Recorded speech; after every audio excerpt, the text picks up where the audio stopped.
We are live. Well, we're supposed to be live. I, they might be able to hear you, but not me, because now all of a sudden my mic just decided in the last, I don't know, 30 seconds to not work. So they might not hear me.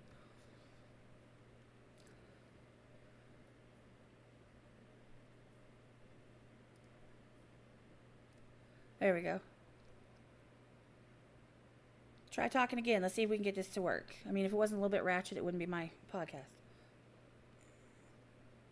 Something like that. There you go. There you are.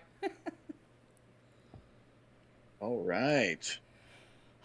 Honestly, it's Monday, guys. Okay, you cannot hold that against me. It is Monday. I worked a full day. I'm still moving.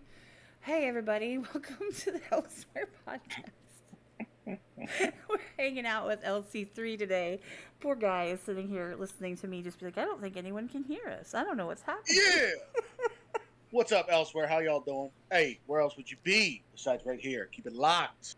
We're gonna be talking about some crazy stuff or something like that. Yeah, probably. I'm hoping. Oh yeah. Emily, honestly, the entire point is to get to know you better. So everything's going to be aimed at just getting to know you as a person, as an artist, and everything. All right. I'm here for it. I'm an open book. I'm a memoir. Boom, bang, bop. Well, to be honest, the first time I ever heard your music was, and the first time I heard a lot of people's music was on Blind Sight Cipher. Oh yeah. Okay. So I'm not saying it's been that long because, but when you hear something that you like, I mean, it doesn't take long to realize that they've got something that you feel like is a good talent that you want to like look further into. And Right. on top of the cipher, then of course you go and release a song where because you're rapping, right? And in the cipher you have a sing song going on. Like that was one of my favorite things in the entire cipher, to be completely honest with you. Oh, thanks. I appreciate that. Try to always bring something different to the table for sure. Then you go and drop a song with Gatsby. Oh, yep, yep. Lights up the night. Yeah, that was a fun one for sure, start to finish to make and produce. Yeah, the Blindsight cipher, that was a very fun time. I had linked up with Blindsight. Uh, gosh, that was so long in the making. That was actually in the making the same time that the song with Gatsby was being produced. Like the cipher coming together and that song were both happening simultaneously. Um, and like start to finish from the writing. I think I recorded both songs the same night. The verse for the cipher happened the same night as the Lights Up the Night recording, um, and which was awesome in studio to try to do two different sounding deals. 1 minute trying to do Tech Nine meets Panic at the Disco, and then next minute I'm trying to feel like Sinatra. But it was definitely fun start to finish trying to do that. Um, Trying to challenge myself when you have such a limited time trying to do things for other artists and your own stuff, trying to punch it out with the time you got is definitely fun. But the Blindside cipher was dope. Everybody on that killed it. Kept pretty good relationships with everybody still from that cipher. It was awesome to be involved in that. Shout out to Blindsight and everybody on that. It was huge privilege being on that. um and I mean, in all what else honesty, then? that cipher in and of itself is introduced me to like you and to other artists like Alphabite and Mm, Chance Connor and Down Six and like I mean there's a whole obviously a whole list. yeah. Larry killed it too. Like I, it just it was a really good showcase of y'all's talent, and I think it was well put together, and I think that because sometimes you get ciphers where you get people that you're like, oh, that's a badass, oh, they're good, oh, and then you're like, Yeah. and then you're like, oh, there's that, no, and I think it Yeah. carried the whole way through, so that is a definite. It was a really good introduction. Um, Yeah, for sure. but 1000%. There was a lot of guys that everybody came in there with the heat. And it was interesting too because there was different styles throughout the whole thing, which you'll get that in ciphers anyway. But like you said, there was not a verse on that was lacking at all, which was honestly awesome to see on a cipher. For me, it's hard whenever I get asked to be a part of something, because I don't want to get involved in a song of any kind and then it come out to be terrible. because I'm such a perfectionist with my stuff. And then if I end up getting involved in something and then it doesn't hit a threshold, for me, it's like, oh man, well, I don't want to be involved in this anymore. Or then I'm just going to scrap this song or whatever. And that cipher was, it was actually that I've been on that I can remember. I can remember. Um, I was involved in like they would do back in the day. I've been on YouTube for a while doing rap stuff, but back in the day they would have ciphers, quote unquote, and it was like someone would put out a beat and then everyone would record to it and then put a video to that cipher verse. It wasn't like it's been for the last like 3 years or so where, you know, you'd have groups of people coming together doing it like we did with the Blindside Cipher 3. So it Right. it's definitely dope to be involved in that start to finish and it actually, you know, come out great and everybody loved it. It was awesome. Definitely cool to see everybody kill it on that one and it would be received so well. That was awesome. I mean, and like I said before, in all honesty, the way that you did your verse was to me, I liked that. Absolutely loved it because, for anyone that hasn't heard it, what the hell are you doing? Go listen. But in all honesty, you went and you were rapping, and then you start to just go into that. I say call it sing songy. It's more like I also call it like the crooner. Like you just drop everybody into a Michael Bublé type, Frank Sinatra type, Mm, you know, yep. sound, and in the middle of it, and I was like, that was cool. Like it stuck out, Oh and yeah. not in like a oh, bad audition type of way, but it stuck out in a really good way. And so when Oh yeah. you dropped this last song, when you drop that specific one, and you're in Vegas, you got the suit, and I'm like, come on, man. Oh yeah. Yeah. That was a fun time for sure. That was so start to finish with Lights Up the Night. Which with most of my music, I produce it start to finish just because I that's how I started making music back in God, what was it? 2008. I was in a computer class in eighth grade, and the teacher had just bought a DAW and put it on all the computers. For those that don't know, a DAW is a digital audio workstation, and they were gonna do like a I don't know a curriculum out of it, just essentially like tossing the thing to kids to see what they can do on it. And I had played guitar and sang and wrote in here and there and played piano. That's how I started with music. But I had never messed with a DAW before, and I immediately just made beats for nothing. It was the practice days for sure, and like head and shoulders above the amount of tracks that other kids were making. And from that point on, I stuck with that DAW. Upgraded it as time has gone on. I have the newest version of it, which it's also the Pro Studio version because I'm awesome like that. But um, in working through that, I've been able to produce a lot of my own beats, and I don't know how I could even do music without um, doing it that way. I do enjoy using beats on YouTube or using other producers here and there. Um, but for me, I need to have like full control. Like even if I buy a beat on YouTube, I got to get the stems and I'm gonna do some type of remix thing on it because I can't keep it stock as I've called it.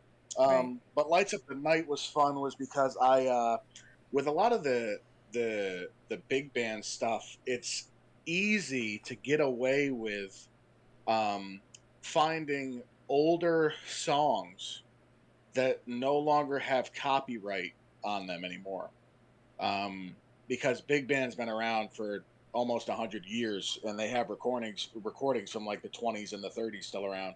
And there, I was searching around, and I found this beat, and it was just literally like the horns and the a little bit of piano and flutes, and I'm listening to them like, okay, I can see this, but it was super slow. It was like super slow, and it sounded super sad. I'm like, man, what am I gonna? So I sampled it. I sped it up, changed. I pitched it down a couple of semitones, um, and added some others. I've got other plugins to make some big band added elements to it, saxophones and whatever. Then I add the trap elements and stuff into it, and man, ooh, By the time it was done with Yeah. that, I was like loving what I had already done with it.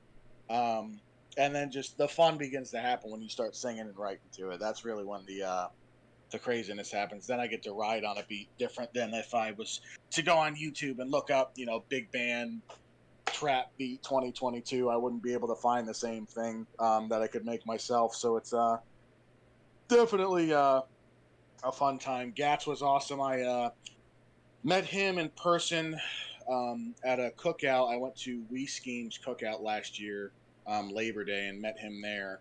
And been friends with him since. Got to connect with him a bit, and we had planned to do a song at some point. And we had already planned to go to Vegas. Me, um, Gats, and PFV just to go and hang out. There was no plans to do music or whatever.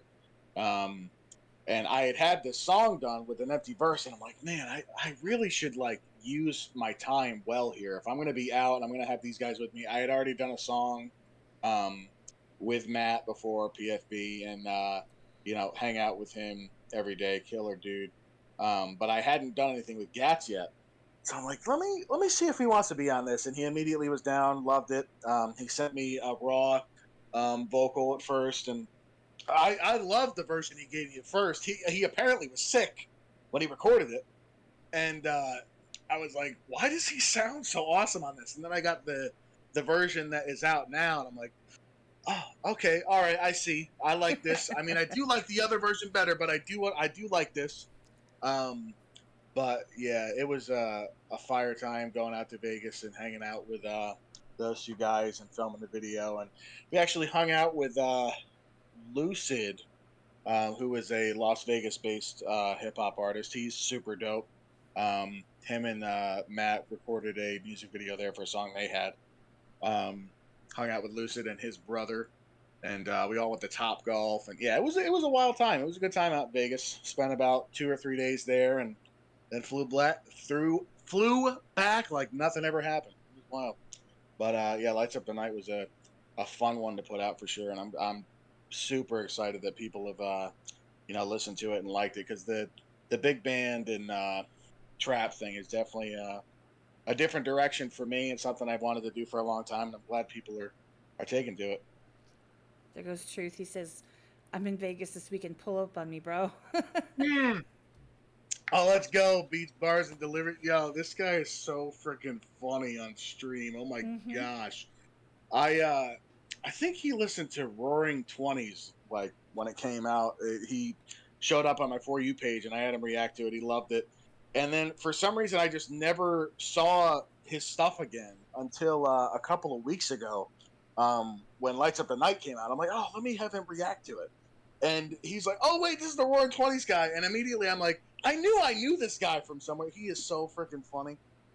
Super cool dude. He's so charismatic on his streams. Um, but anyway, yeah, so that's the other thing. I actually referenced this in the Blind Sight Cipher.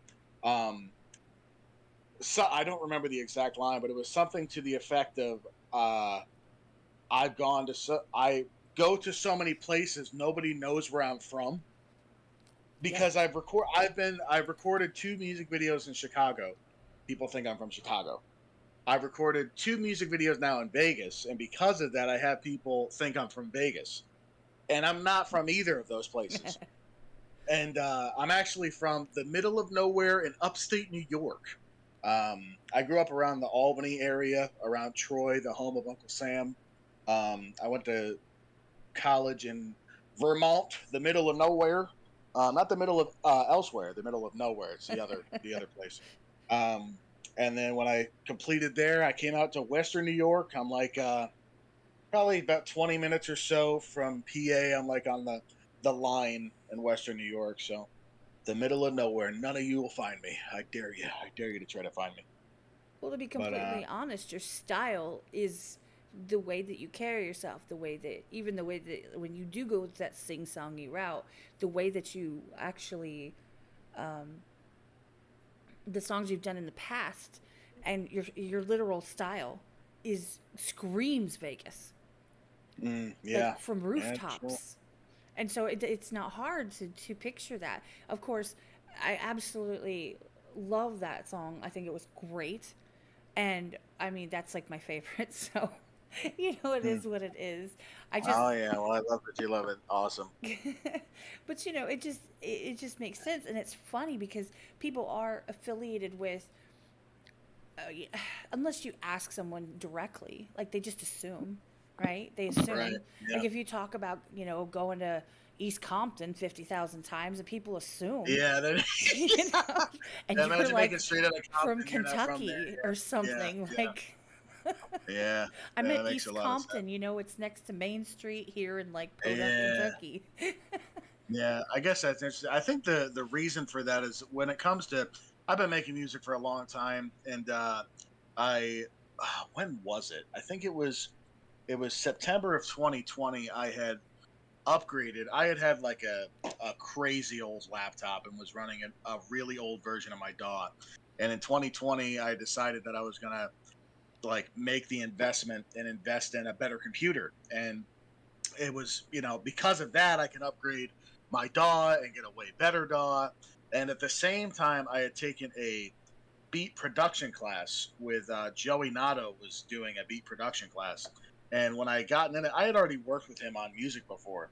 Right. And he messaged me when I signed up. He's like, bro, like I'm totally fine with you being in the class, but I don't think I'm going to add any value to what you already like. You already make beats. Like you made the beat for the song that we co-produced together. Like, why are you wanting to? And it literally just came down to just like I had said, I learned everything from this computer class. There was no teaching of the DAW in the class. It was all I would look at the program, do things for hours on end, and listen to it and see what things worked. And so to get some knowledge from someone that has been doing it, granted it was in a different DAW, it wasn't in the same one I was using.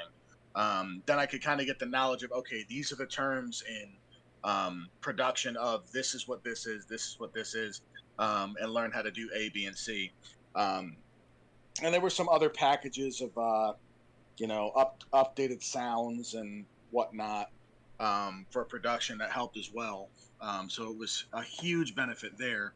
Um, but the reason that a lot of the music I put out over the last couple of years has been so focused on being big and very Vegas or very Sinatra or very Elvis is just because that is something I grew up listening to those guys. I grew up listening to everything, but a lot of things that captivated me was the music that my grandmother loved. She loved Elvis. She loved Sinatra, and I always wanted to be able to take those genres and make them my own in some way.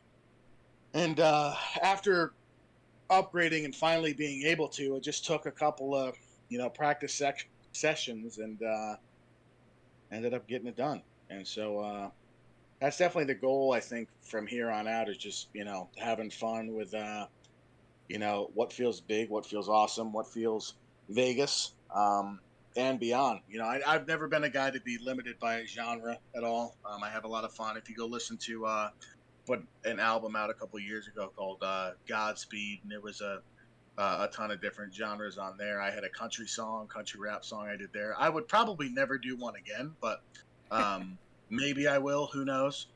Um, but that was an interesting one to write. But I always love to try to genre bend and you know have fun. It's just music. As an artist, you like to mess around with things and make what works, make what sounds good to you, and then put it out. That's the way I do it. Well, it makes you uniquely you, and it makes your sound uniquely you. Mm. Because, to be honest, like even that you, the way that you sound when you're rapping, when you have words coming out of your mouth, it's unique. It's not like a dime a dozen. There's a million people that can kind of do it just like that. There's five other people that sound just like you, 10 other people that are kind of sort of, and the 85 that are adjacent. It's Yeah, it's something that I know my ear picks it up. I can hear it. I can tell the difference if I'm not looking right at the screen or right. something. And so that's not everybody's got has the ability to do that. And the sounds that you produce, the different beats that you do produce, they do have that. It's different. It's not the Mm, same thing because I've heard a right. million times people go, "Hey, I've used that beat before. Oh, I Yeah. recognize that beat." it's not saying anything. It's literally, it's Yeah. obviously a good beat because people like it. But Yeah. most people, from what I've heard from talking to people, um, and of course, like I said, shout out to Wolf7. He's in the chat. He does my graphics. He is a musician, a producer, and a really good friend of mine. So he produces too. And you could just, he likes to control like how it goes and what happens and all that stuff. Mm. Right. Everybody that I know that makes their own beats, Blindside makes beats. Um, Yeah. Yep. do you know what I mean? Like once you start, once you get the control over that aspect of your music, it's hard Mm. to give that to someone else and just go with, like you Yeah. said, the stock version of what someone else has put out there, because Right. you know what sounds good for you, you know what you can do something with, and then you get excited, right? Yep. Instead of trying to Yep. fit well, this sounds good, let's see if I can get something that'll fit on it. As you're making it, hey, I could go da da da da da. You could just go through it. Yeah. I mean, that's Yeah. like I said, I am a listener. I am not in any way, shape, or form creative artist, producer. Don't do anything with music. Don't do anything with drawing or art or videos or. But I listen, Mm. and that's one of my favorite things about you is like your uniqueness. And I have gone back through your catalog and started listening to some of your stuff when I get opportunities to. Um, and I love the big sound. My first CD I ever had in my life was Elvis Christmas album. Oh I'll yeah. have a Uh-huh. have a blue. Uh-huh. Yep. Yep. Oh That, yeah, that and was I a was in my classic. That might have been one of my first CDs. I think I freaking bought it from like the Cracker Barrel or something. Yeah, I went nuts over that, learning how to play all those songs on guitar. Oh yeah. and see, I just like, and I watched on TBS or TNT, or I think TBS during the summer on summer school break. They had it every day. They would play two Elvis movies, and I had religiously. I had a beach towel with Elvis, the stamp collection where he was a stamp, and they had Mm-hmm. Yep. keychain. I had the beach towel. Like, Yeah, they had all that memorabilia for sure. I Oh yeah. loved Elvis. Nothing I don't Goodness. now, but I loved Elvis when he was doing movies back then. Like that's the Oh era I yeah. like him, not when he was Yeah. doing his remake stuff and like, later on. Yeah. But that's Yeah. me. And Yeah. it reminds me of some of the I think, what did you say? You said Tech Nine meets Panic at the Disco. Oh yeah, because that's what I've been told I sound like. Yeah, I had like for years. I remember it was my first pizza delivering job in college. I had people. They're like, "Oh wait, you rap? Let me play your stuff." And they started playing something. I don't think I had the Godspeed album out yet, and they're like, "Bro, you sound like Tech Nine." Now at the time, I had no idea who Tech Nine was. I had Right. never heard of Tech Nine, nor listened to his music at all. So to say I sounded like someone, it didn't really bother me necessarily at all then. And I had never heard of him, so I'm like, okay, I'm not a clone, I'm not a copycat. I don't know who this is. And then I listened, I'm like, okay, I guess I can kind of hear it. And then over the years, it would get told to me more and more. And so I did a lot more, which I was singing a lot more before I was rapping. So I've tried to keep the singing um, when I first started out at a minimum. And over time, I've been told to do it more and more, and I end up doing it more and more. And what happened was, I was in like chorus classes since I was in elementary school, and I was on a thing called choraleers in high school, and so was doing all this like very proper singing and solos, and was in plays, and I was in the New York State competition for singing and got a perfect score, and it had never been done before, and like all that stuff was real and happened. And so whenever I would sing for a track, I would make sure that I sounded right. I never wanted to sound off, never want to sound off pitch. I want to make sure it sounds good because I like listening to it even more so than I probably listened to my stuff years ago more than anybody has ever listened to it, because it was just like I was making the music for me and putting it out. And because of that, and then I would rap. Now I've got this raspy New York voice, but I was very inspired hip hop wise by Lil Wayne and Eminem. Like those were the two big ones that I always listened to nonstop back in like 08, 09, and that never stopped. Um, And so their schemes, their delivery, and all that all had an impact. And because Eminem especially had that chop flow, but I didn't have that very nasally voice that M has or Right. had. I've got this raspy thing going on, which Tech has. And so when I would have the like doing that, it's very Tech sounding. And I remember we were at the Scheme cookout last year, and I told them, I'm like, I don't hear it as often as I'm getting told that it is. I don't hear it. I kind of hear Panic at the Disco sometimes when there's some vibrato on my voice. I can kind of hear that, but the Tech thing I can't usually hear. And then they played a Tech song. And they're like, all right, hear that? I'm like, yeah. And then they played Roaring Twenties, like somewhere in the middle. And I'm like, oh, you got me. It literally sounded like, not that it sounded exactly like it, but something about the cadence and the way that he carried himself in it was exactly like it. I'm like, man, I guess you got me. But yeah, all respect to both of those guys. I that was another thing I said in the cipher because I got so sick and tired of people joking with me about it, saying I sounded like Tech Nine and Panic at the Disco. I said something again along the lines of, you know, they're saying I sound like Yuri and Tech Nine. Just wait until I text Yuri and I text Nine. Just saying like, yeah, someday maybe I'll do a song with Tech Nine and Brandon Yuri. Just don't worry about it. I'm flexing like that. That's the goal. What do you guys say about it? And I'll be the guy in the middle to be like, wait, so who is rapping? Who is singing? What are these guys' names? Because they all sound the same. No, it's pretty wild, but yeah. Well, no, see, I I'm lived. sorry if I'm not on topic here at all. I'm rambling on a little That's bit. fine. No, absolutely, absolutely.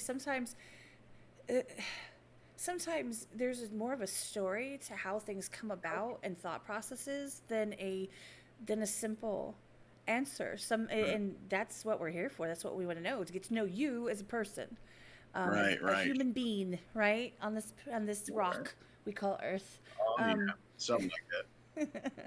no, but I was funny because see, I always knew who Tech Nine was because I was living in Kansas City. I lived in Kansas City Okay, until right. 2015, from like off and on through the 90s, and then until like 2015, so like 2001 solid to about 2015. So I pretty much, it was in the Kansas City area, so that's when Tech Nine was like, we knew who he was in the area, and then he got big, like, and then Mm, I would ask people that I would talk to, like, let's say online, play World of Warcraft, and I talked to somebody in, you know, Arizona. They're like, who? And then I hmm. had kids, and it came back, and everyone knows who he is. I was like, well, when the hell did that happen? I'm not mad about it. I just thought it was Yeah, cool yeah, because I yeah. knew him back when he Wow. was driving around, and we would see him in his huge boat car, right? He had a DVD player in the dash, and I was like, really? Like, aren't you supposed to be driving? In my head, because I'm an idiot, I say things like that. Um, and we'd catch him driving to like two shows and stuff like that. And I saw him at Memorial Hall out there. So I just think that's funny Wow. because he's super talented. He's super dope. Yeah, yeah, But yeah. He's super, I mean, that's a super huge talented. compliment still to, but everybody's got to put a label and be able to compartmentalize what something that makes sense to them, like a description, a label, something, right? Right. Yeah, You can't always put your finger on it, and when it gets to the point where you define what it is you're talking about, you become the label. yeah, So yeah, for sure. Eminem is a label because he defines, when you say that, everyone knows what you're talking about, right? Once you hit the Yeah, level that you are now the label versus being compared to, you know what I'm saying? Everyone's compared to you, yeah, but it just is what it is. How our brains work. Our brains are weird, yeah, yeah, super yeah. It's weird. wild. Which I don't take it as any offense anymore. I think it's when it comes to being told that I sound like Tech Nine, it's definitely not an aggravation as much as I think it is for me as a meme at this point. And I have all like Tech is super dope. When the time comes, if and when we do collab, I'm 1000% down. When that opportunity comes. But like 1,000 times respect for anybody that's been in the game that long and killing it when it comes to being an independent artist. Like super, super dope. I don't listen to a ton of Tech's music, mainly because I was never originally a fan of Tech, but on top of it now, I can't listen to him and then become even more so like him if I end up liking his stuff even more. I get So that. that's kind of the worry. Um, Well, I was but talking. I Who was saw I talking to? It was Amy Taylor or it was Mr. Elboyd. It was one of the two, and we were literally. I was saying there's two types. There are two types of people. It's got to have been heard yesterday. There's two types of artists, in my opinion. There's because we asked, well, what do you listen to? That's what it was. mm, Some people, let's say you do rap. Let's say you specifically do rap. I'm not talking about the different how you could like you bend it quite a bit, right? You bend it, you right, bring in other types of genres into it as well. right. Hmm. But most people, let's say you're a rapper, people tend to either they listen to rap or don't, which sounds stupid, but hear me out. Right, Either they're like, I'm a rapper. I don't want to listen. I don't listen to rap. I listen to opera. I listen to country. I listen to this, that, or the right, other. Sometimes it's based on influence. Like they don't want to start pulling in influence from other places when they're trying to make their own sound. And then you have right. the people who they rap, but they listen to rap just because they love it. And Yeah, it just depends on how your brain works. Because sometimes yeah, you absorb it without even knowing, and then it comes out, and suddenly you're like, huh, where'd that come from? Because everything comes yeah, from somewhere, you know? yeah, yeah. It definitely does. But you worked with a Definitely lot of does. really cool people. You really have, because you're a super friendly guy. Oh yeah, something like that. I mean, Yeah, I'm honestly, pretty you're a nice. super friendly guy. Because, there's people that they're just like mean as a snake. But you're just Right. like, you've Yeah. always been kind and friendly and, welcoming. You Oh yeah. respond, talk to people. You show up when someone's, checking out your stuff. That's a Oh huge yeah. bonus in this community. Oh yeah. Yeah, for sure. Yeah, I've worked with quite a few people. It's been awesome to collaborate and do, which it really all started from which I've been doing the hip hop and rap thing. I used to be really bad at it, which I was producing beats or whatever, but it was back in like 2010 up till gosh, I want to say 2017, but that like 2010 to 2015 time, super cringy. It's just Okay. like you're the young dude in high school just making songs for whatever. Like every other song was like a hip hop pop love song, or it was like trying to be super hard hip hop or some like dance club thing, and not knowing anything about like for the time, I was told that it sounded really good and you would be something someday, and this should be on the radio. That's what I was told then. And then I go back and listen to it. And I'm like, there's nuggets and diamonds of stuff in here, but there's no way. Like I have videos private and listed from that area, that era. Like I would have if I had them unlocked, I would be massively embarrassed. The algorithm would be like, oh, LC3's getting people to watch his stuff. Maybe they'll like this thing and bring them all the way back to like 2012. I had a song called Pretty Pretty Lady, which is a terrible title. And it sounded even worse. Like it would just be terrible. Um, but I have worked with a lot of people, and it started in 20, the end of 2018. I remember sitting at the church I was working at the time. I was their music guy, their worship guy, and I really badly wanted to get back into the YouTube rap scene as it was then, because even back then, like I said, there would be ciphers, there would be contests, and I would win like rap battles and rap ciphers back then. You would be either be given a beat or you would put out a song and it would move you on to the next round, or there was just a cipher beat and you would rap to that. And that got me to like 500 something subscribers at that time. But that was like 7 years of working hard for it. Right. And I remember sitting in this church like, what I want some, pardon my Frank, some goddamn community. God, where are these other rappers at? Like, because it was up to the point where everyone that I had worked with or knew that it was rapping before that didn't do it anymore. Nobody did it. And they would be in like verses with me or battles with me. and talk about how they were so much better, and yet they stopped. And I'm like, why am I still the only one doing this? And I literally remember like feeling like I was the clown and the outcast for wanting to be bigger than I was then. Even more like take what I was already doing and make it bigger when no one else was there. And I had friends that would listen to it and I had fans, but for the amount of time at the time I was putting into it, it just didn't seem like a good return on investment, but I loved doing it. And I remember like shedding a tear in front of the church computer over it. And around the same time, I had a buddy that lived there who's like, "Hey, what's up?" And he started showing me hip hop stuff, and he liked my stuff. And he was super involved in the underground community with a bunch of different people: Christian hip hop artists, non-Christian hip hop artists, the metal people, like everybody. And he had mentioned, he's like, "Hey, you like the YouTube stuff? Here's a couple of YouTube guys." And he showed me, and I totally even forgot about it till years later. He showed me it was a song with it was what is the guy's name? I can't remember. There's three dudes. I remember two of them, but the other one I cannot remember. One of them was Dax, and the other of them was Crypt, and they were just on a song rapping. Don't remember at all what they were rapping about. I remember the video.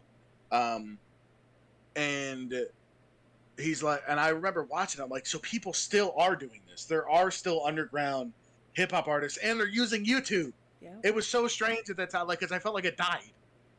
And I was just like, man, this is freaking awesome. Then I kind of forgot about it. And a couple of months goes by, and I am working on my Godspeed album. That whole fall I was working on it, and it's almost done. I think it came out the 9th of 2019, and came out with the Preach It music video at that time.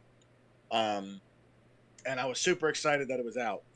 Put it out, got a couple of hundred views, was super cool. Just had fun on a whim making that music video at like 1 a.m. During a snowstorm in Bennington, Vermont. And then one day I was sitting at the computer again in this church that I cried at. And for the first time, I had never seen it up to this point. There was a community post that they come up a lot more now on your recommended page. But back in 2019, I never had seen it. This was the first time I had seen it. And it was a post from Crypt. And he said, "Hey, you guys have done so much for me." And I think he had put out Bad Habit at this point, which was, I think it was a Dax diss on top of that at that time. And he's like, "You guys love this song so much," which I listened to it a ton then. And he's like, "I want to react to my subscribers' songs." And I'm like, oh man, this could be cool. And I'm thinking in my head, like, it's not going to happen. The amount of times I've like, there's thousands of people putting links and things on here. But I remember sitting there, I'm like, okay, well, I just made the Preach It music video, so I'll comment the Preach It video. And I'm like, but what's going to catch his eye? And I started thinking, because I went to college, and there they teach you how to think. And I remember red really catches the eye for some reason. So I'm like, okay, I'm going to use fire emojis. And so I put, "Hey, man, just made an original music video. Let me know what you think." 3 fire emojis. That was it. And back then, there was no orange in the fire emoji. It was red on the outside and yellow on the inside. And then I want to say a week later, I'm working at a different pizza place and I'm running it. And it's on like a Wednesday. It's slow. And I'm sitting there sweating in front of this oven with sweatpants and a sweatshirt on in front of a 400-degree oven. And I get a notification on my phone. And you know how when you get a notification on your phone that's a video is on YouTube Live or whatever, and there's like, instead of it being the full thumbnail, it's just a square? Right. There was a square, and I could see the goddamn church that's in the thumbnail of Preach It on the thumbnail. Oh, and wow. I immediately lose my ever-living mind. And I'm like, there's no way. No, I'm freaking out. No, I gotta work. I can't. And then my phone starts blowing up. And my phone starts blowing up. And my phone starts blowing up because people are commenting on the Preach It video. Like, literally, how do people watch? He ended up reacting to Preach It in the video. He went crazy over it, loved it. Um, it's a great song. If you guys haven't listened to it, go listen to it. It's a very Christian rap-y song for that time period that I was in. Um, and that is what propelled me into getting a lot more noticed in the YouTube scene. That's how Scheme found me originally. Was through there. A lot of people had seen that, and then just being a lot more involved in the community. People are like, "Oh, you're a preacher. You're the preach it guy." Um, and from there on, it's been history. Got to work with a lot of awesome dudes. I got to work with Crip down the road. Me, him, Sage, and Joey Nato worked on a song together. That one's called "Take You." That was a fun one. Um, got to work with Scheme a couple of times. Once on he did a what was that? The subpar rap battles of YouTube. We did it was Captain Planet versus Captain America, and I got to voice Captain America. That was an interesting time. He loves doing And that stuff. it was so freaking fun. Start to finish was a wild time with that. And then speaking of wild, me, Scheme, and Gone got to work together on Wild. That was a fun time. A beat I produced. I got linked up with Gone with his videographer originally first for Roaring Twenties. His videographer did that. And we had said that we were going to do a song together at some point, just never clicked. And he messaged me on Instagram one day. He's like, "Hey man, did you want to still do a song?" I'm like, "Yeah." And he's like, "Okay, well here's what I'll do because you're so talented and this," and I'm like flabbergasted. I'm like, "Oh man, I whatever I got to do to get this locked in." Because I was a huge Gone fan then, still am. The guy's super talented. Um, but I'm thinking like this dude is like popping. People listen to him. I got to get him on something, and I got to get him on something that is going to be good. I don't want to get him on just anything. Right. And he's like, "Yeah, do you have something ready?" And the reality was, I didn't. I not that I didn't have nothing ready, but I had enough ready to make something from nothing. I didn't have a completed song to just throw a verse, just to leave an open verse for him. So I said, "Yeah, I got it ready. I'll send it to you tonight." I go home from work, and I had a beat that I had worked on like 2 years prior that was an idea. And then 2 weeks before this, I had remade it, upgrading from my old laptop and old software to the new one, and upgraded it a couple of weeks before. So I'm like, "Oh, I'll just use this beat. I can make this sound trappy and crazy. Let's go." Made the beat as it was, and I'm like, "Okay, what is like a I wanted to go with because the Wild song was originally called it was a sample ish of a song called the oh god why am I quizzing myself? I think it's the Cabanara, something like that, and it's Spanish for the chase of the bird or something like that. Essentially, the whole song is supposed to mean um, love is an ever fleeting. Love is something that you cannot control. No matter how much you try to control it, it will always either come to you unannounced or it will leave you, even though you want to grab onto it. And Right. I'm like, okay, how do I take that idea and somehow infuse this with the trap elements and put it into hip hop? I'm like, okay, well, love is just wild and crazy, man. So it was just making the sound of it just go wild, and that was it. And that to make a song about being wild is really easy with the YouTube flibbity hibbity scene. So it was so fun. Um, I didn't have my verse written. Originally, Gone was going to be last, and I told him, I said, "All right, record a verse for it. These are the things that I kind of want you to do if you do them." He has some mannerisms that are super dope in his songs, like the oh, he does that so much, and for some reason he does it like at a drop. He's like, oh, and then just it's I don't know what it is, but the oh is so funny to me, but it's so hard at the same time. So I was like, I want some singing stuff, some fast stuff, bars, and I want the on. I don't even know if I got the on in the end, but either way, he sent it to me, and he sent it to me with his verse first. And I don't know what it was because I easily could have edited, like chopped it to put him at the end. And I remember Scheme later on telling me, he's like, I don't know why you didn't put him at the end. Like, a lot of people would have put the bigger guy at the end so they listen to everybody. But I was just like, no, I'll put him first. Because he put me first, and it just seemed like an unwritten thing where he's like, nah, man, I'm going to go first, and you got to catch the layup. You got to go harder than I went. You need to have the last verse energy. Yep. And so I was like, man, I went for like a week on like G Fuels and smothering heat writing in the studio trying to get this thing out to make it like good. And I was very happy with the way it came out. People took to it well.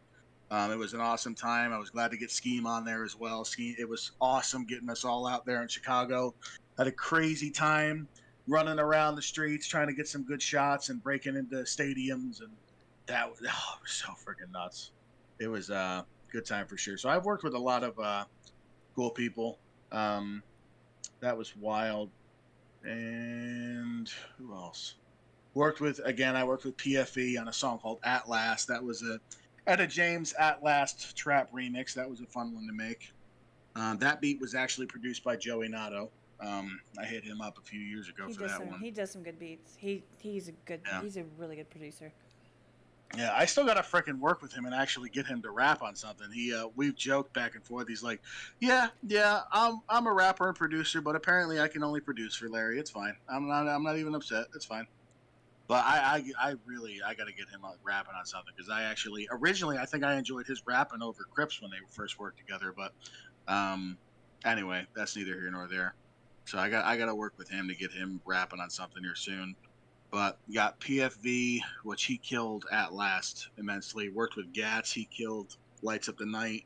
Samad Savage on Fire I Got. That's an Elvis style mix. Mm-hmm. That one was shot in Vegas, another Vegas one. That was a wild one. And I worked with KJ52, who's like an OG Christian hip hop artist. He's actually the guy that he wrote a song called Dear Slim a long time ago and got so much flack for it. And then M responded with Stan. And so he's that guy. I got to work with that guy. Oh, wow. But I grew up listening to his stuff around that time that he had done that, and a little bit after. But I didn't even know that happened when I was listening to him. I had no idea. And then, I think I told Kat earlier when we were not live, back around the same time that I was doing the music production in high school. I had been in and out of private schools and homeschooling, and when I went to this public school, it was like I had more freedom, and so I heard things that I wasn't hearing before, like normal hip hop music. So I heard a lot of M and Wayne and stuff that I hadn't heard before, and that's what got me writing and rapping originally, was that.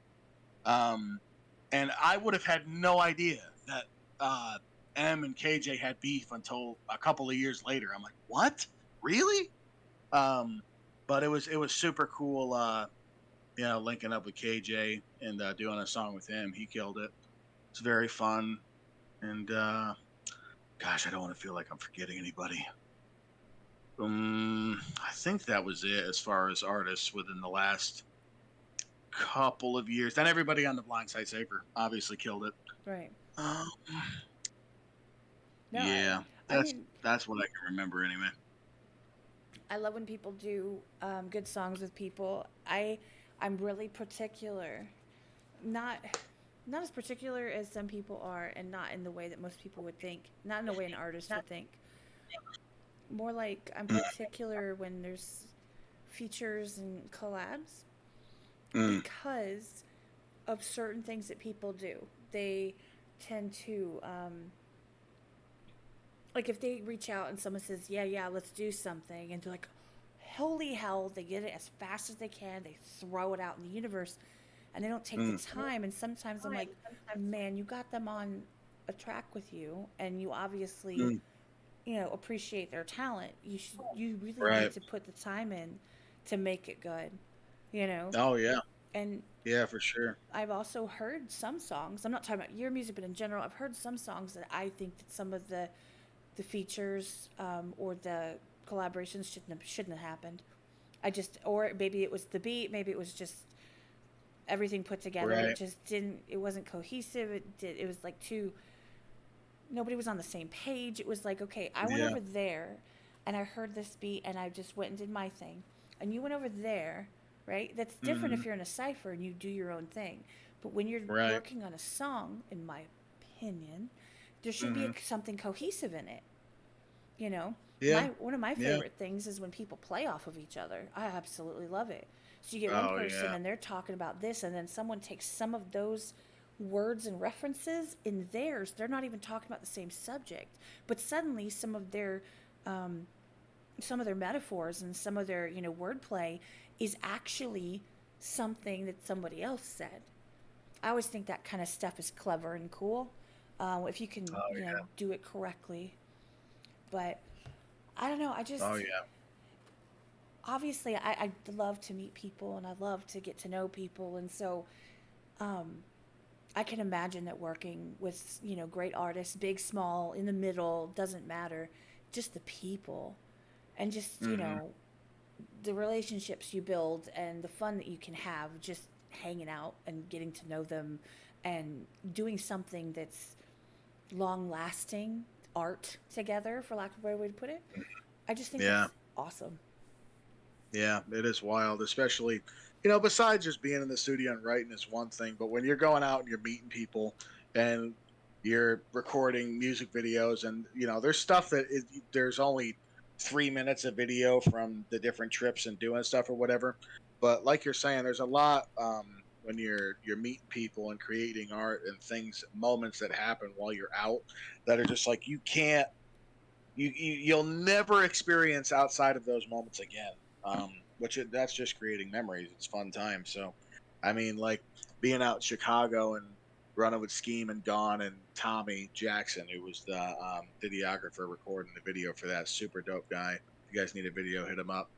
Um, we ran. It was like, oh man, it must have been 11 o'clock at night when we started filming because we were going to film when it was nighttime, and we ran around here and went over there, and then we were going to go to this place that I wanted to go to earlier that day. I'm like, yeah, let's just go there at night, but it was closed. And so we snuck in, and there was only one security guard there, and he was very fat, and he had a cane, and he was on the other side of the stadium. So I said, guys, let's just record it because by the time he gets over here, will be done. And that's exactly what happened. And he's like, sorry, you can't be here. And we're like, oh, we can't. Darn it. Oh, so sorry. We'll go. And then we left. And then, but we didn't leave. We stayed there longer and recorded more stuff. Yeah, it was so fun. Like that kind of stuff you can't ever replace.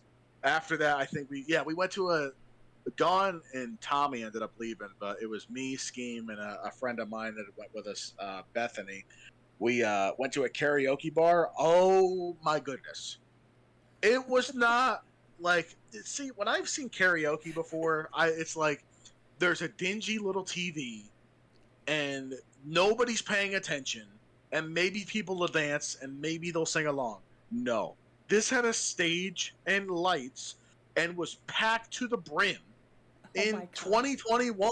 No masks, and everybody's just like singing along, screaming, crazy singers performing, like twerking everywhere, insanity. And I'll never forget getting on the stage, me and Scheme doing Sir Mix-a-Lot's "Baby Got Back" with like a whole entourage of women. I think it was like a 25th birthday party or something, and it was all women. And they Scheme's like, yeah, they're all just gonna twerk in front of the stage as we're doing this, and I'm like, really? And that's exactly what happened. And everybody just went nuts. And that's something that you just can't. Those are the kind of things that you just don't get just staying behind a screen. And so this is anybody that's an artist or really just anybody. Like when it comes to the thing that you're wanting to do, like invest in yourself, do it, go even when it like seems stupid and doesn't make any sense. Like just do it. It's what you want to do because you don't even know the opportunity, let alone the experiences that you're going to have, that you'll never forget. That'll be memories that will just always be around that you'll be able to tell here, there, and elsewhere podcasts that you guys are listening to right now. If you haven't already, hit the like button, subscribe, keep up with all the nonsense that's going on here today and in the future. But seriously, investing yourselves in and out of music, because life's too short, man. Gotta have memories, gotta have fun, See, gotta have fun. that is so true. And actually, I'm sitting here in my brain thinking, okay, but how long have we been going? Because I want to make sure I go back and clip that. I want to Oh clip yeah, just that advice you gave right there because oh yeah. it means everything. And I'll tell you, for what it's worth, I personally, I'm a hermit. I don't go anywhere. I don't do anything. I'm actually moving this week. I'm packing. I have boxes everywhere. My cat keeps Oh scratching them. man. But I have plans this year to. I'm going to Virginia in November to go to a beatbox competition. Um, Truth and Nick the actor flew out to come. Well, Nick was here seeing family as well, but then Truth flew out for my birthday in June, so I got to see both of them. We hung out. Oh man. There's a whole podcast about that. That was fun. It was. We were drinking a lot of tequila, so it was a good time. Oh man. But and I'm gonna be going to Vegas in around tax time because you know I'm that person, Oh and yeah. I'm gonna be going with Just Gen Reacts, and she's told me that I'm not allowed to go without her. So I'm claiming that she's going, and I guarantee she'll say yes. And Truth is supposed to pull up with me too. So like I've got plans. Like I'm getting out there, and I'm already meeting Hmm. people online, but I want to go do stuff, right? I want to go Yeah. like go to different places and all of that stuff. So I have Oh that's my intention for 2023 and end of 2022. But 2023 is my yeah. year Mhm. to branch out Oh and do yeah. new stuff. So when I hear stuff like that, like to me, just even beginning to just hang out and go backstage, not backstage, but up around, like for example, the beatbox competition.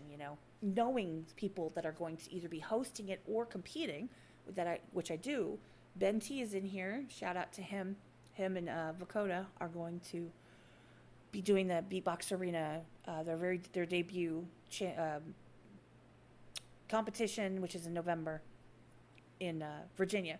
So meeting all of those people that I really admire and I think are so super talented, and having the opportunity to know someone that's involved, knowing some of the behind the scenes stuff, it's Mhm. just everything, man. And sitting Yeah. around and just like watching everybody else do everything, I'm gonna do it. And I'm gonna take anybody that Oh isn't yeah. ready to do it themselves yet. I'm gonna take y'all with me, because Oh yeah. you can live vicariously through me like I've been living vicariously through other people for a while. So it's my turn. So I But feel where are that you gonna take sentiment. them? I'm gonna take them like on my phone in my pocket, and like I'll go live and stuff, so they can come with me. You know. Yeah, you're gonna take them elsewhere. Yeah. Elsewhere podcast. Like and subscribe if you have not already. We're live right now, and she will be live again with other special guests. And they are this one, and that one, and this one. If you haven't, do it now. I can sell stuff. I am a very good. I grew up as a paving contractor's son, so I can sell stuff. And when I was in college, I was in admissions, so I can really sell people to do anything. When I was was playing Halo Infinite with Scheme and Todd. Oh, what is it? This Offends Me TV. They were doing some Halo Infinite one night, and I'm still playing that a ton.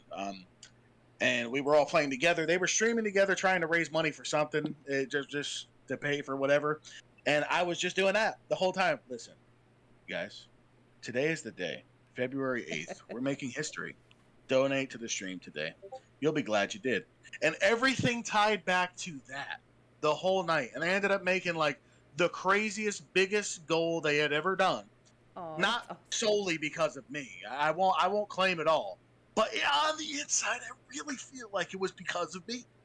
Um, it was a fun time for sure. So I love putting people on blast to subscribe to anybody that's obviously putting in the time and the energy to go out and do podcasts and put the stuff together, to reach out to people, to make graphics, to reach out to artists and beatboxers and producers and book writers and all that. Like you're killing it, definitely for sure, 1000%. This isn't me saying that the thing is over at all. By the way, I'm just standing back a second and peering into like this is pretty cool. Y'all are a part of something pretty special here. No, I sincerely appreciate it. It means the world. That actually means the world to me. It really does. And by the way, I was going to say, I think that you were at a crossroads, and it was either rap or infomercials. I think you could have gone either way. Yeah. So, Oh yeah. or rap Oh yeah. commercials, you could do those. Oh yeah. Yeah. I'll leave that to Crypt. He does pretty good with Raid Shadow Legends and all that. When I watch that, I'm just like, I'm glad you're getting the money, man. But dear Lord, I can't. I could never do it. I couldn't. But then I don't know. Maybe if I see the money, then I maybe Like could. jingles? Then I maybe could put it aside. Yeah. No, Yeah, I could do a jingle. the really cool thing about like this platform is the community itself, because Mm, they're all about supporting and getting to know artists. And I say the word so smaller artists because I'm talking, they're not mainstream. They're not. It doesn't matter. You know what I'm saying. right. It's on Yeah. defensive Yeah. Yeah. terms. Yeah. So nobody come at me. Um, so smaller artists and independent artists, and supporting them, getting to know them. So when you drop something, when you have a new video that comes out, or they see your name, they know who you are, and they're going to go support you because they like you, or they believe in you, or they've heard you, and it matter. It really does matter. One, two, three, Sure. five people matter, especially when it's genuine. And the cool thing about my community is I can honestly vouch for. I don't have a ton of subscribers, but the ones I have, I pretty much know who every single one of them are. Like at some point, I've Right. interacted with them in my Discord for sure. I know who every single one of them are.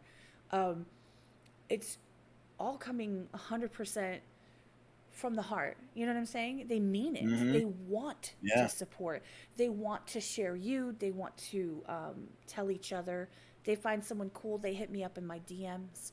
Um, we always encourage each other to go into each other's streams. We drop people's new music videos if it hasn't already been dropped in the Discord and stuff. Like it's that's what it's there for. Yeah. And these conversations are, and I think I have quite a few people that come through, and some listen after, specifically to say, so what person I've never heard of are we going to talk to this time? And almost Right. Yeah. Yeah. every time they're like, I'm so glad, because they're pretty badass. They're pretty awesome. Mm. They might never have heard of you, but I don't reach out to someone that I would be like, well, they started about 3.5 minutes ago. Yeah. Um, Yeah. They just bought a couple of beats on you. But by bought, I mean they used something to download it illegally and made a couple of songs, and they're here today. Shout out so and so. What's up, so and so? How you doing? well, Yeah, I'm my mic mean. on. I'm super mean. Like, I'm ridiculously mean. And I'm not the one who's going to rate your song. Like, if you had a Sure. 1 to 5, I'm not going to give you a 4 if I'm like Right. pulling my headphones away, like, oh God, make it Yeah. stop. Or Yeah. I don't care if it's encouraging. That's not helping you Yeah. any, okay? I Yeah. have No. teenagers. Don't even play with me. I have teenagers. Yeah. That's not helpful. You need tough love, right? Um, Oh yeah. by the way, shout out Anonymous, tip $10. Great live. Appreciate you. That is awesome. Thank you for that, Oh Anonymous. man. Let's go, Anonymous. To anyone else that wants to donate, you don't have to. But of course, just kidding, you have to, because it supports the Elsewhere podcast. I mean, where else would you be other than here? It's That's a right. it's a pretty great catchphrase, right? Oh man. We have t-shirts Wild. too. We Oh have man. And if merch. you want to buy t-shirts, if you want to wear this wherever you go, not just elsewhere, but everywhere, you need to buy the Elsewhere t-shirt. Well, you It get comes in all sizes. It fits on every person or alien. Whatever you are, you can have it. Just buy it you do know wherever the that link is. we call it hashtag else WEAR for the merch. Else Oh, wear. really? Like you wear it. Oh, let's go! Oh man, that's a bar. I know. I have like one a week. I'm really super proud. Oh man, gotta buy that elsewhere. Let's go. Oh man. And where do you get it, right? See? Yeah. Oh man, that's so freaking cool. Wow. No, I appreciate it. It's Oh my just, god. Oh, caught me up. 'Cause, Listen, I I'm mean, I'm all about branding and stuff and mission statements and visions, and to see it like rolling out is like, oh man, that's good. I like that. well, and in case if I didn't say it at the beginning, and I'm going to say it now, I mean, check the description. And actually, the mods have been dropping it into the chat, and go check out LC3's channel. Make sure that you go watch the videos because they're amazing. And Yeah, I mean, I guess if you want. yeah, and if well, I was gonna say, and sometimes I tell people, because we know about dormant subscribers, right? We've all had this conversation multiple times around here. Yeah, So if you're not interested, if he's going to put something else out, drop a like on the video. You don't have to subscribe. But if you yeah, want to know what's going on and you want to support in that way and you want to get the notifications, then please by all means. And that's the same for my channel too. oh yeah. Because numbers don't Listen, matter if you're never going to go back and you're just going to mute it. Like, that's right. Yeah, at the very least you can do is if you're not gonna like it, at least talk trash about it. Because then if you talk trash about it, the people you tell they're like, oh, I gotta listen to it. It's then they go listen to it and they're like, wait a second. And either they can say they like it or they can talk trash about it and tell someone else. No, I'm just playing. Don't do that. But definitely, yeah, doesn't matter check what you out. say, you're talking about it. Yeah, check out the channel. We have fun over there. It's really just a music channel right now. I did a little gaming a while ago. I'm a gamer. I like to game. Killing it at Halo right now, Halo Infinite, even though it's dead and everybody's way better at it than me. Um, Having a fun time for sure there, but maybe I'll stream that someday. Who knows? But I mean, yeah, people tend to do that. Like, if they're not actively pursuing, putting out their content in that way, they tend to do that and just jump yeah, on and, do game stuff. I think people tend to keep it separate just because, not to muddy your channel or anything. You can yeah, always create. yeah, Some people have like 35 channels, so I don't know if there's a limit. But you can always make a channel and just, why not? If you're bored, yeah. flip on your I camera. could definitely do it. Yeah, could definitely do that. Wouldn't be too difficult either. It's Kitty one of going, those things where you're like, would that be a good idea? Oh, but then I need to rewind the podcast and listen to myself say, do it. Just go out and do the thing that you want to do because exactly. life's too short. And then I'll be like, okay, Larry, you know what? You're right. I'll go do that. Let me set up a Halo Infinite stream. Well, Skullz, especially in the beginning of the podcast, he co-hosted with me all the time. He's a badass artist, love him to pieces, one of my best friends. And he knows for a fact, he experienced it. We're on a voice chat, and I'm like, hey, I'm setting up Streamlabs. This looks interesting. And I was like, oh, we're live. He's like, wait, what? What now? Oh, I man. was like, well, I figured I'd try. And people start coming in, like, Yeah. what's going on here? And he's like, are we Oh, that's really wild. live? They're still up. People Wow, can that's still so see funny. them now. You can go back to the very first ones, and it's only been since January. So you can go back to those first ones and hear us just completely confused and have no clue what we're doing. It's a lot of fun. Oh, my God. And Yeah, you Kitty, got to you are do not that. dropping a diss track on me. I think one a month, Oh. a one diss. I don't care if it's a whole track or a bar or a half-ass bar, is enough per month. Like, I don't think I need more than that in 1 month. But thank you for a offering. A diss track? Imagine someone dropping a diss track on the Elsewhere podcast. For what? Because we told you the truth. Because we told you it wasn't as good as you thought. Imagine. Nah, I'm playing. Well, I just don't want a second one because I'm like, wait till I'm done moving and then you can do whatever you want, Kitty. And, you feel free. Just put it on your channel, do all of that fun stuff. And, you know, You're telling me someone dissed you in a diss track? For real? That's a thing? yeah. Oh my god. Oh, imagine. Someone that's serious about music gonna diss the Elsewhere podcast. It's not where else. It's not who else would you diss the Elsewhere podcast. It's where else would you be? Well, they apparently were here because they knew about me. So, God I damn. mean, it all works out. It's all good. They took it down. Oh, they took it down. All right. They did All right. end up taking it down. They was about to get all the smoke all over the Elsewhere. Oh, it's so funny. Wild. Oh my god. No, I actually was kind of thrilled. I was like, Mama, I made it. I've been dissed on a rap song. Oh I my was God, so man. proud, and actually, there's going to be, in case nobody has figured this out or noticed that I've mentioned it in the Discord. You obviously hadn't been in there, so you wouldn't know. I am making merch in reference Oh to it. yeah. And by the way, the merch is going to be I give a fuck what cat do, but fuck is gonna have like ampersand like exclamation point $sign, like, so it's gonna be like, bleeped out, but it's gonna be I give a fuck what Mm. cat do. So that's, Oh man. and that is a direct reference to the line, the diss part. So Oh thank you man. Let's for an go. inspiration to my for my Oh merch. I'll be yeah. making money off of that. Um, Let's get it. no, Wow. Someone, I was actually stoked. I thought it was hilarious.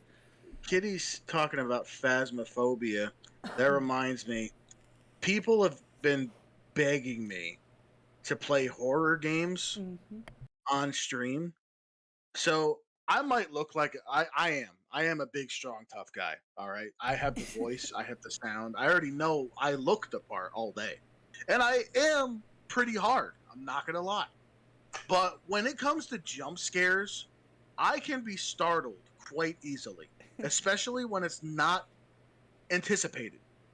When it comes to anything horror related, like I don't like watching, not that I don't like, but I find it hilarious to watch a horror film because I years ago in like 2013, 2014, I would watch PewDiePie playing these horror games because originally my girlfriend at the time would watch them and she would have nightmares and she would tell me about it. And I'm like, "Well, why are you having nightmares?" And she said, "Because I'm watching this YouTuber play these scary games." And I'm like, that in my head, as the growing up Christian guy or whatever, I'm thinking, okay, am I really gonna throw this as like this is a spiritual thing or whatever? And I'm like, no, I'm gonna watch it.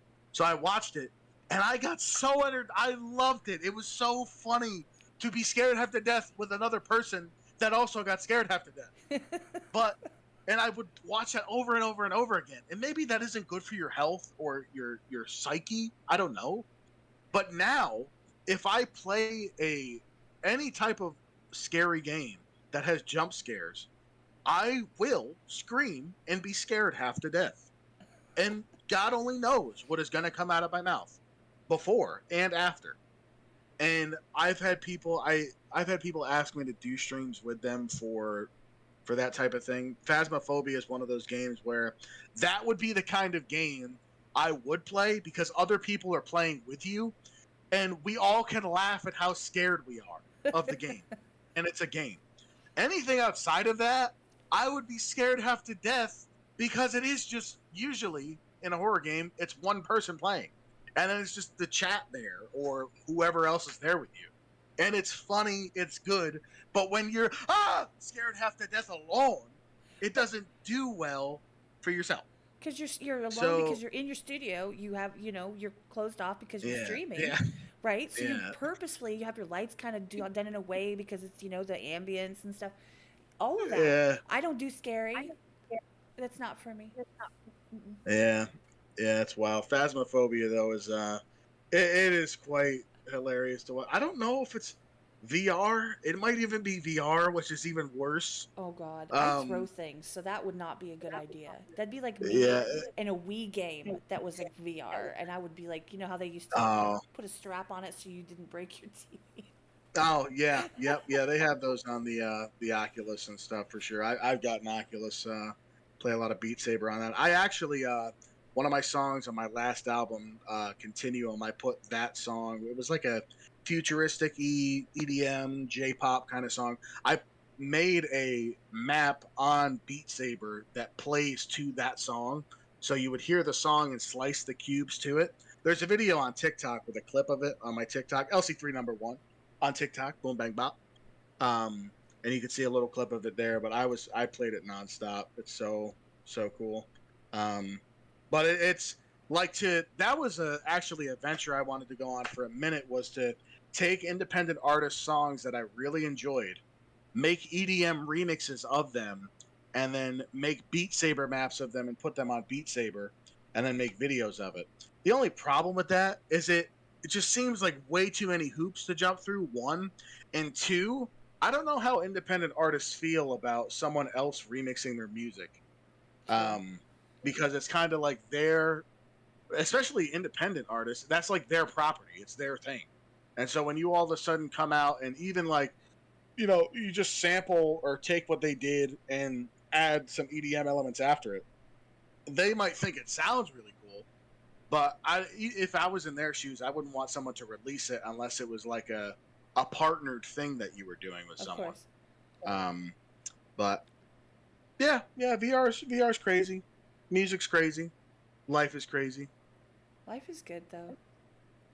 Life's as good as Life you is make good. it. Like, I'm not saying that people don't have issues and that there aren't things that happen. I think a lot of it has to do with how you react to it, how you handle it, and how you move forward from it. As long as your Right. momentum is going that direction instead of being stagnant or sitting in one place and wallowing in things. Right. I'm teaching Yeah. myself every day to try to be better at that. I'm not great at it, but I'm trying. That's all it takes. You just Oh make the yeah. effort and Indeed. set goals, do things, right? Like, this is what I want to do by this point in time. I want to be at the place where I can do these things, whether it be, you know, not everything in the world is what happens to you, and that mentality Mm, is not helpful. It's a negative mentality. right. Yeah. I would love to play That's some of Skullz music on Beat Saber, not gonna lie.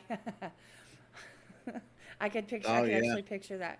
I was thinking, by the way, I don't know if anybody in here has actually heard it, but if you wanted to go God mode on like Beat Saber or any, right, that you would have to use the Hmm. Brainstick 2.0 with like it has Oh yeah. King ISO and Twist and say like all of them in Oh there, man. and they're just like Yeah. and you just be like trying to. There's a whole modded community on Beat Saber that they put songs like that in there specifically with fast rappers, and it's so insane. I think there is a couple of Twisted songs in there. Like Beat Saber can get fast, but then when like it gets outside of the realm of just being um something to a beat and then it's just to the lyrics and the beat's just like there, it becomes significantly harder. It's wild. I'm pretty high up there with what I can do in the game, Right. because it is a gigantic physical toll to be able to move as quickly as you can, um let alone to move super quickly very fast for a very long time. A lot of those songs will have they're longer, even though they're faster, they're longer. um, that you have to move more quickly and you're having to react a lot quicker. Um, and so it's a gigantic. Like I wasn't going to the gym for a while, just doing that when I would come home every day as a workout, doing like 2 hours of that of cardio. Oh my lord, my arms would be dying. Um, it's amazing what that can do. But yeah, a lot of those. A lot of the fast rap stuff's already on there, and Well, there's guys that release stuff all the time. It just takes a gigantic process of modding and softwares and things, and hooking an Oculus up to a computer to do it. It's a gigantic setup, but if you're able to figure that out and do it, there's a ton of stuff that isn't on Beat Saber that you can actually play that is like popular music that people have made maps and are playable. well, to be completely honest, I don't know if this is an unpopular opinion, but I think that if you rap fast enough to the point where people need lyrics in order to be able to understand what you're saying, not saying that it's not talented, but it just is not.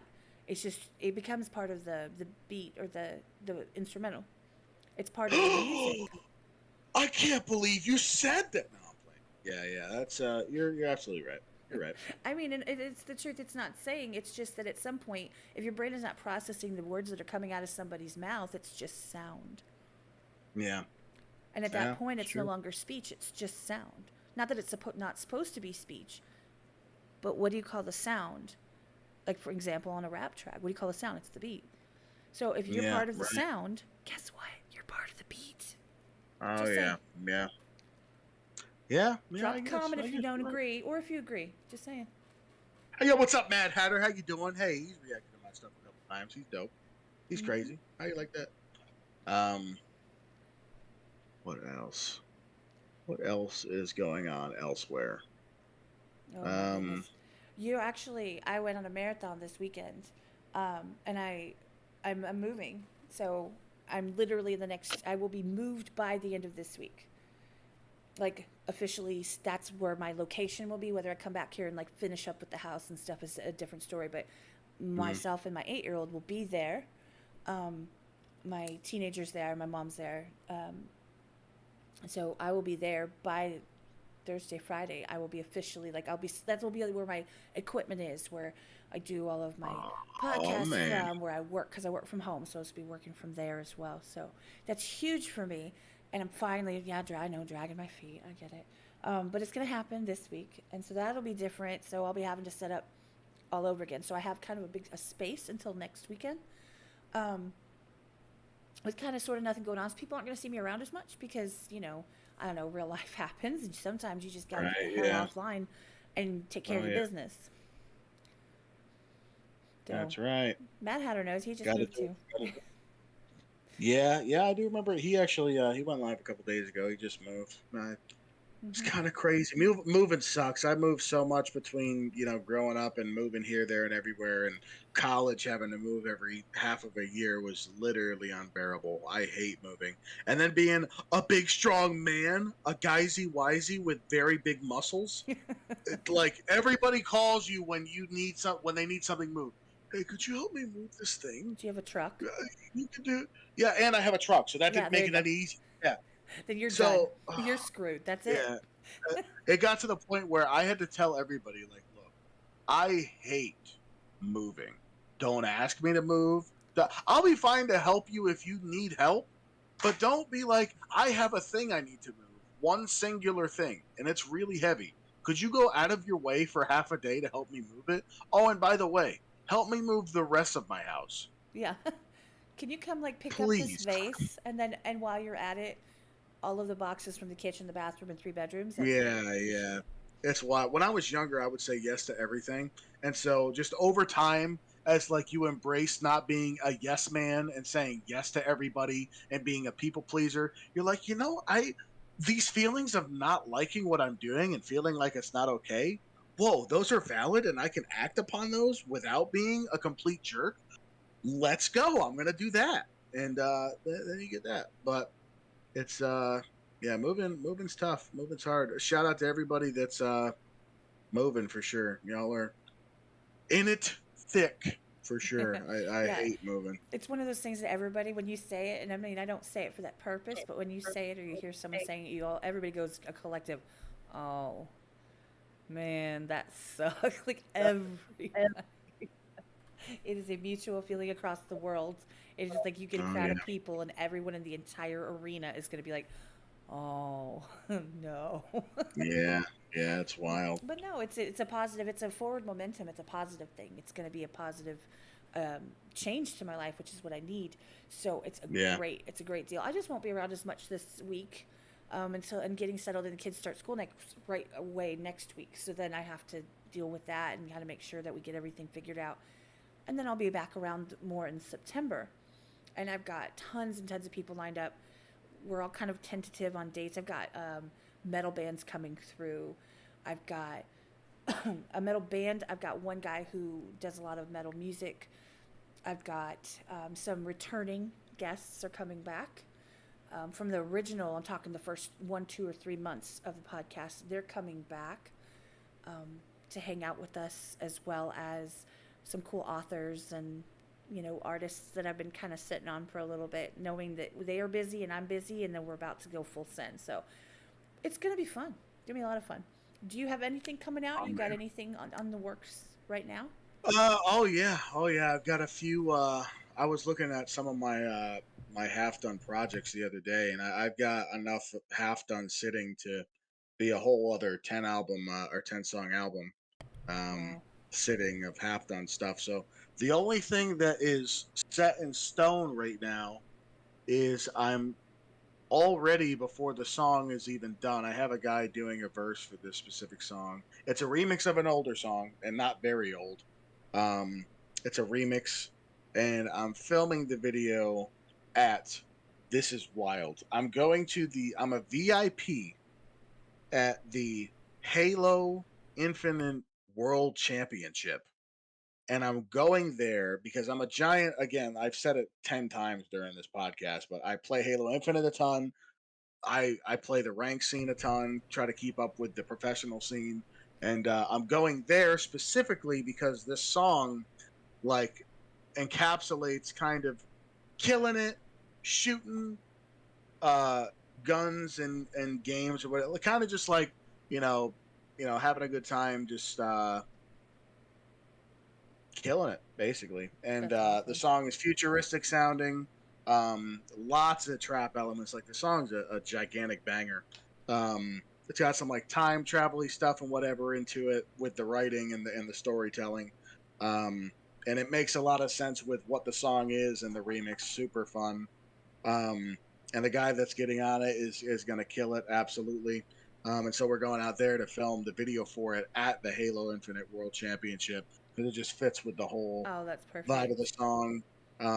It's going to be crazy to get everything going on there on video for that video. So it's going to be dope. So I got that in the works. Um, I have a few other songs. I got a couple of guys I'm working with behind the scenes, still trying to figure out. In my head, I have a difficult time trying to take an artist and what they have and mixing it with mine and figuring out what beat that I have that they would sound good on.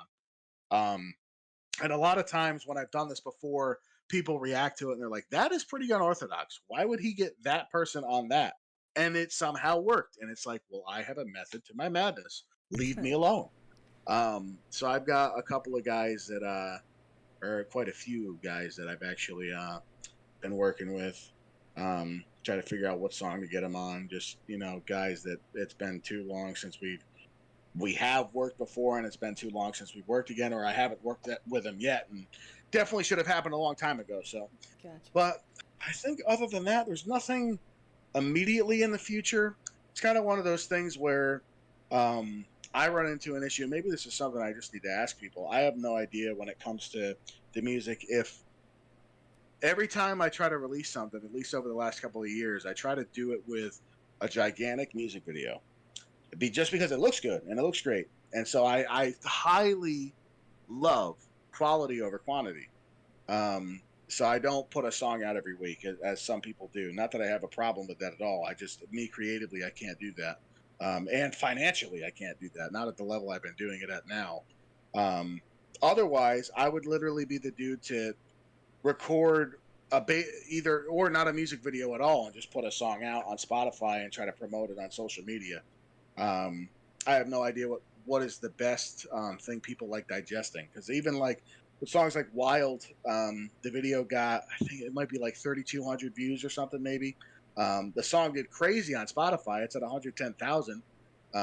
Super crazy numbers for that.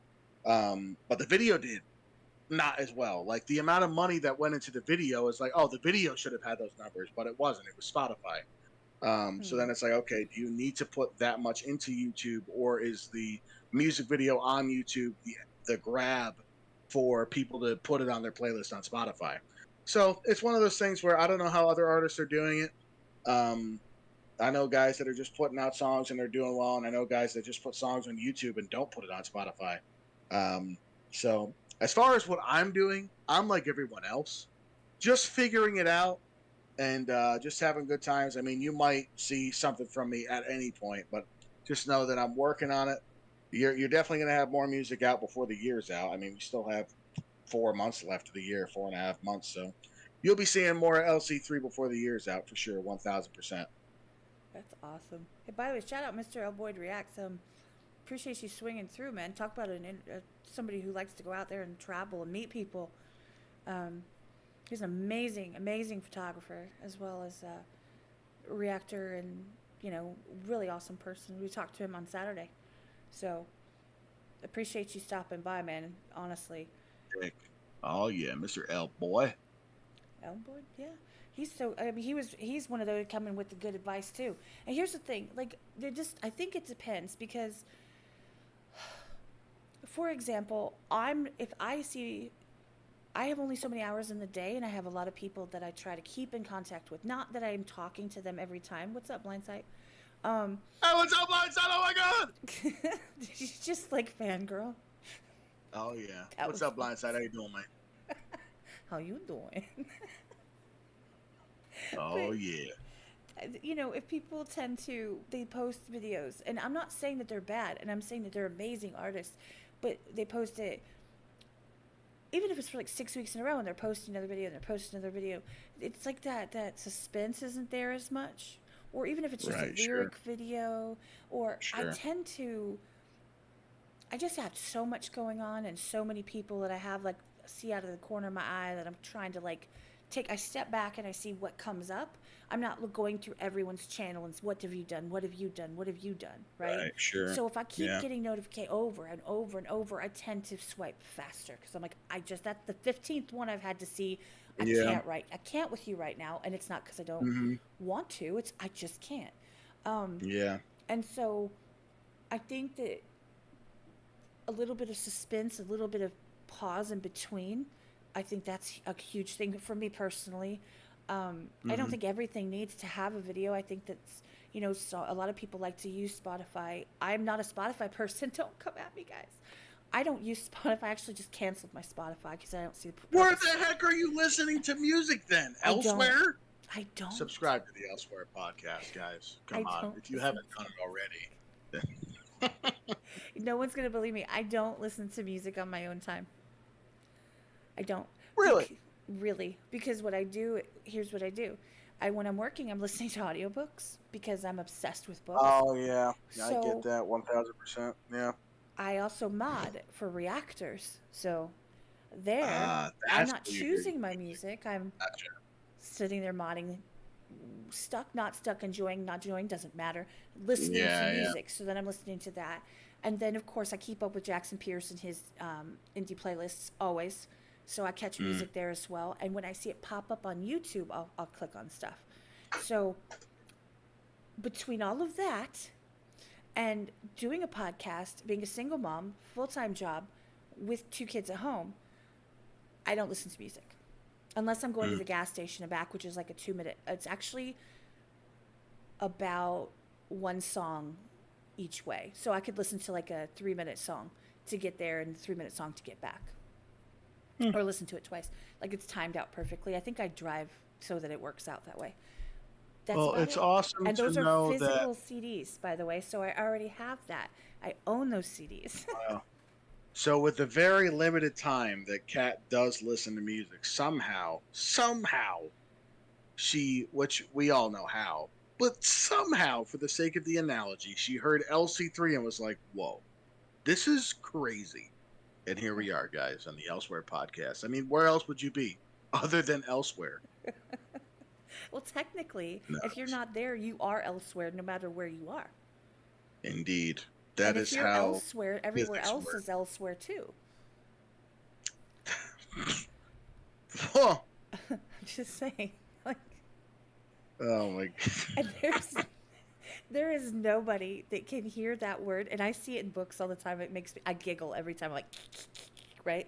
Um, People will say it, and I've had people in the community. They're like, I can't even use the word anymore because every time I do, I'm like, haha, and then nobody gets it because they're not. Right, yeah, It's like yeah. they're at work and they're like, I get it. And they're like, oh wait, you don't get it. That's wild. I love Oh it. my It's so much gosh. fun. But no, I mean, I know that people. I do try to find new music. I do pay attention when people drop stuff. I also, like I said, I don't go search for things. I don't listen to playlists.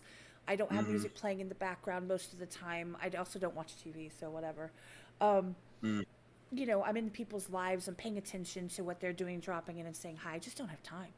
So Right, yeah. for me, Spotify wouldn't be a good avenue. But then you have other artists that they do, and they get, for example, Wolf 7 gets a ridiculous amount of play on Spotify. Ridiculous. For a lot of his, even his Mm. instrumentals and things of that nature. I mean, a lot of spins there. So Wow. I just Yeah, think, Spotify. The only reason that I pay attention to Spotify is just because it puts out, at least it did. I don't know if it's changed, but it puts out the highest revenue per stream to an artist. I don't get that's what I've anything heard. off of YouTube music videos or whatever. Um, Plus, Spotify's made it easy to like share numbers to other platforms for like Spotify Wrapped or whatever they end up doing. It makes it easier. I literally don't pay attention to any of the other streaming platforms. I don't pay attention to Apple literally at all. Um, I distribute. If you use DistroKid, you distribute to like a million different things, and I never look at it ever. The only one apparently that I like looking at is Spotify because that's the only one I would ever hear about. Yeah. Um, but to each his own. Everybody listens to music differently. I already know. I have people like I have songs that are on Spotify and other distribution things that aren't on YouTube. And I know I got fans that just use YouTube only, and they're like, "But where's this song? Where can I find this song?" Right. And I'm like, "You gotta get it on Spotify or whatever." But I don't have Spotify. I'm like, "Shoot." But Right. then there's like a LC3 topic page that has all the stuff, so I don't have to put every single one of my songs on my channel, which might be a bad thing. Maybe I should put them all on my channel. I have no idea. But either way, I'm just glad people are listening to the music and liking them because at the end of the day, it's just making music and having fun. No, exactly. I mean, it really, that's what it's all about. It's, quality over quantity, putting your art out, having a good time, it being a part of who you are, you know, not doing something because somebody else wants it because you love it, right? You Yeah, know, yeah, right. and I think that as long as people, oh, my kid's screaming at her computer. She's playing Roblox. I just heard Oh screaming man, coming from the other room. I'm I've like, been there. why? She says, why? And I hear her Oh hit man, something. She's still oh my yelling. god, But anyway, I just that's think that if you're doing what you love and you're putting your all into it and you've got talent, I just think that people are going to resonate with you. Um, they're going to want to see what you're doing. They're going to pay attention. I was talking to TJ Hickey a while back, and he says that the follows on Spotify actually mean a ton. So if you're clicking on the yeah. songs, you're like, I like that song. I like that song. Yay, clap, slow clap. Hmm. Following an artist on Spotify is actually a huge deal, Yeah, yeah, it does make a which I huge didn't difference. know that. And so that was a fun fact. And so, I mean, I guess it just depends. Some people obsessively only want to deal with like iTunes and Apple stuff. I don't know. Yeah, I have an yeah, I Android, get so I don't your. care about iTunes. Oh yeah, yeah, you got that Google Play. Yeah, you got that. Yeah, which I had Androids years ago until like 2014. I got a gifted like iPhone 6, and I never went back to Android. But I would have never bought. I never bought music on Google Play. You never would. I was the yeah. Everything was on YouTube, or I hate to say it, but I would download stuff off We all did. YouTube and save it to the phone. Like We all that's did. just what I did. Yeah. So, Well, which today that for me now is I've got a liked playlist on Spotify, and I was listening to the playlist with a buddy I grew up with a month or so ago, and we're listening to it and going through the songs. He's like, what is this playlist?" And I'm like, "This is my liked playlist on Spotify." He's like, "This doesn't make any sense. This isn't cohesive at all." You're going from like, let me pull up the freaking playlist right now because it's literally there's no genre to it right. at all. It's just songs that I've liked. Like if I look at it here, I've got "Burning Love" by Elvis. Then I have uh, "Like Me" by Crypto's on here. Then I have "Who Am I," which is an EDM song. Then I have "Spirit in the Sky" by Norman Greenbaum. Then I have "Bleed It" by Logic, some Eminem, Frank Sinatra, more EDM, Scheme, "Dear Maria, Count Me In," um, "This Is War," "Perfect" with Lil Wayne and Logic, "Face My Fears" from Kingdom Hearts and Skrillex. Like there's just so much stuff on here, either from that's popular or independent artists on this playlist, and it just that's I listen to that every day. That is I went from downloading MP3s onto an Android to I have a liked playlist on Spotify that I have on shuffle. And so when I'm out working every day, physically sweating to death in this heat, um, I'll hear a bunch of stuff on this like playlist shuffled through. Um, and that's what I listen to as I work. It just makes a gigantic difference. But it's also these are the songs I like that give me inspiration to create Right. and make my own music, which is people listen to it and they're like, how can you go from that and then put out what you're putting out? It doesn't make any sense. And to them I say, I don't know. I just work here. I just work here. I play here. I do what I gotta do, man. It doesn't have to make sense. Everybody does things differently. If I go to a playlist, if Mhm. I actively choose a playlist, guess what? It's gonna be 90s, Oh yeah. all 90s. It's going to know Yep. everything from Ace of Base to the Cranberries. It's going to have, Oh man, you what is know, some Green 90s? Day. It's I going to just went have. to a 90s concert. It was a 90s hip hop throwback Mhm. thing. A bunch of people were there. I couldn't tell you half of the guys' names, but I know Coolio was supposed to headline and he canceled because he was sick. And Vanilla Ice was there, and Color Me Bad was there. Those are the ones that stood out. I think the Clear My Throat guy. I don't know if these are all 90s or if these are 80s, but Let me clear yeah, my throat. yeah. That guy was there, and he sampled. He's like, all right, guys, we're gonna make a new song right now. Let's go. And all you hear is da da da da. He sampled the Back in Black guitars with some hip hop drums, boom bapping it, and got the crowd to like do some chorus together for the. It was so cool. It was so crazy. See, that's the kind of stuff that I'm like, huh.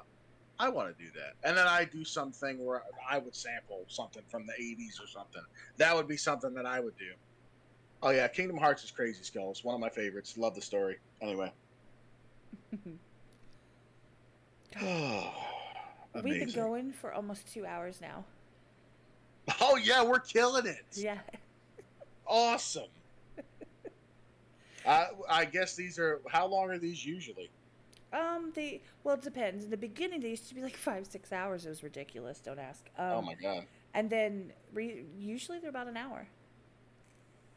About an hour. Oh, so we're definitely going overtime. Mm-hmm. Boom, bang. And the reason is because we need to tell these guys another time. Listen, if you're not subscribed to this if you're not subscribed to this gosh darn god dang mother flipping podcast, then what are you doing? You can't be anywhere else. I don't care where it is. I don't care if it's the middle of nowhere. You need to be elsewhere. And elsewhere is here. Where else would you be but here? And here is elsewhere. So come here, subscribe to elsewhere, because where else would you be? The most confusing way I could have put that, I just did. Subscribe, like, see what else you can do here, and see this special guest coming. I mean, Kat's got a lineup, y'all. This has been an absolute thrill and privilege to be on, for sure. Definitely look forward to seeing what y'all put out next, who you guys have on next, and gonna continue keeping it locked, just like you guys have to be. Love y'all. No, I appreciate it, man. I really do appreciate you taking the time to sit here and talk to us, and the amazing stories that you have, and you kill it with storytelling. I'll tell you that right now. You keep people engaged. Like, oh, I want to hear what he's saying next. It's really great. It's really great, and it's just, yeah, it's always fun to talk to friendly people. 'Cause, Oh yeah. it just is, and you have such a great story and a great background, and your music is so unique, and I really do like it. I really, really do. You can ask Truthy. I don't think he's in the chat anymore, but he was here earlier. I kept telling him about it, and I'm like, you gotta listen to it. You gotta listen to it. Um, Wow. because it has that thing that I like, uniqueness. I don't like everybody sounding cookie cutter. So, you know, Yeah. you add that plus your personality, man. You Oh. go. Oh yeah, we going places, having fun or something like that. Yeah, we're having fun. I try to keep it unique, try to have a good time, try to entertain for everybody. Hopefully, I was able to do a little bit of that with y'all today here on the Elsewhere podcast. It was an absolute privilege, um, and can't wait to see what y'all are doing in the future for sure.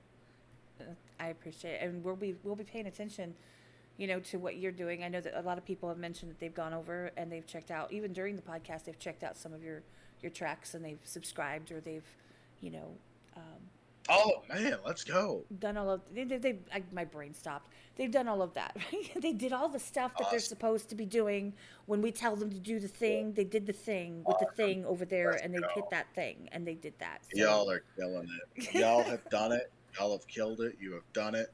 Keep killing it with your lives. Everybody tonight, this is the other thing you need to do. Rest great tonight. Take care of yourself. Have a glass of water. Hydrate. Or whatever people say. Or have some ice cream. I don't care what you do. As long as you have a good night. absolutely. And I appreciate you, everybody in the chat, and everybody that's listening in the future. Thank you for taking the time to hang out. And if you made it this far, you are a legend. appreciate it. Drop a Absolutely. comment, that helps. And plus, it's kind of cool to get comments. You know, not many people do, so I get all excited. Drop a like on it, that would be appreciated as well. Share it to everybody, or not, whatever. You know, definitely, LC3 deserves to be heard a lot more, or jump onto his channel, take one of his videos that you like the best and share that, because that actually would be amazing. And that's what we're all here for. So, you ever need anything, jump into the Discord, hit me up in DMs. You know I'm always around. LC3, stuff is in the description. And on that note, I'm going to go figure out if I still have a keyboard in the other room after that got chucked by an 8-year-old, and try to throw some dinner together. But I love y'all. Appreciate it. Yeah, Tech at ACL is fun. And we are out of here, guys. You have a good night.